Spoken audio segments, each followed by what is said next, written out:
Sir, মুরগিকে ইংরেজিতে leg piece বলে। আচ্ছা বলতো, শিক্ষিত ও অশিক্ষিত মানুষের মধ্যে পার্থক্য কি? স্যার, শিক্ষিত মানুষ বাজারে গিয়ে দেখে শুনে জিনিসপত্র কেনে। যেখানে লেখা থাকে প্রস্রাব করা নিষেধ, সেখানে প্রস্রাব করে দেয়। যেখানে লেখা থাকে গাড়ি পার্কিং নিষেধ, সেখানে গাড়ি পার্কিং করে দেয়। যেখানে লেখা থাকে গাড়ি আস্তে চালান, সেখানে গাড়ি জোরে চালায়। আর অশিক্ষিত মানুষ? স্যার, অশিক্ষিত মানুষ তো পড়তেই জানে না। বলতো দেখি, আলু প্রথম কোথায় পাওয়া গিয়েছিল? স্যার, আলু আফ্রিকার বাজারে প্রথম পাওয়া গিয়েছিল। বলতো, ভালোবাসা কি? একটি উদাহরণ দিয়ে বল। স্যার, ভালোবাসা হলো কাঁঠালের আঠার মতো, একবার লাগলে পরে আর ছাড়ে না।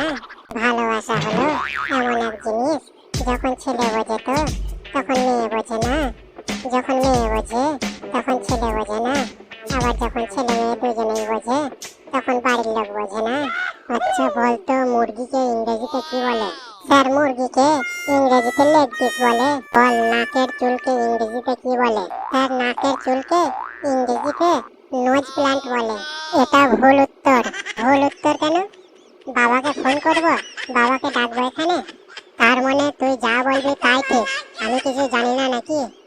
আপনি একবার বলুন, বাবাকে ডাকবো এখানে, বাবাকে ফোন করবো এখনই। 1 মিনিট দাঁড়ান, বাবাকে আমি ফোন করছি। আচ্ছা, আর বাবাকে ফোন করতে হবে না। নাকের চুলকে ইংরেজিতে নয়েজ প্ল্যান্টই বলে। একটা প্রশ্নের উত্তর আপনি ভুল বললেই আমি বাবাকে ফোন করব। তাহলে বল, পায়ের চুলকে ইংরেজিতে কি বলে? পায়ের চুলকে ইংরেজিতে ফুট প্ল্যান্ট বলে। তুই আমাদের রাজ্যে করোনা মহামারী সম্পর্কে বল। ওই সময় কি কি হয়েছিল ওই সম্পর্কে বল। বলছি স্যার, আমাদের এখানে প্রথম করোনার আগমন ঘটে 2020 সালের মার্চ মাসে। মানুষ শুরুতেই থালা বাটি ঘটি টিন বাজিয়ে করোনাকে তাড়াবার চেষ্টা করে, কিন্তু কিছুতেই গেল না। তারপরে কেউ কেউ বলল গো করোনা, গো করোনা, তাতেও গেল না। তারপর সকলে মোমবাতি জ্বালালো ও একদিনের জন্য রাস্তাঘাট, দোকান, হাট, বাজার, স্কুল, কলেজ, কোর্ট কাছারি বন্ধ রাখা হলো, তাতেও করোনা গেল না। করোনার সময় মদ খেতে বেশি মজা লাগতো, আবার ভয়ও লাগতো। আবার টিভি চ্যানেল খুললে খবর পাওয়া যেত যে একজন বৃদ্ধের করোনা পজিটিভ পাওয়া গেছে, ওখানে আমাদের প্রতিনিধি কেলো আছে। তো কেলো, কি খবর? কেলো বলছে, আমি এখন হসপিটালের সামনে দাঁড়িয়ে আছি।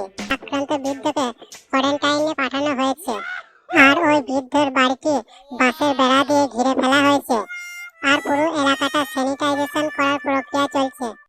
আর ওই বৃদ্ধ গত 10 দিনে কোথায় কোথায় গিয়েছে সেদিকে খোঁজ খবর নেওয়া হচ্ছে। মানে পুরো এলাকাতে একটা থমথমে পরিবেশ। আর ওই সময় প্রশাসন থেকে যত বলা হতো আপনারা বাইরে বেরোবেন না, ততই বাইরে বেরোনোর চেষ্টা করতো। বাইরে বেরোলেই হলো পুলিশ একবারে আইপিএলের মতো 4-6 মেরে ঘরে ঢুকিয়ে দিত। তুই আর বক বক করিস না, করোনাটা কেমন ভাইরাস সেটা একবার বল তুই। স্যার, করোনা হলো এমন এক খতরনাক ভাইরাস, প্রথমে ঝাঁকুনি,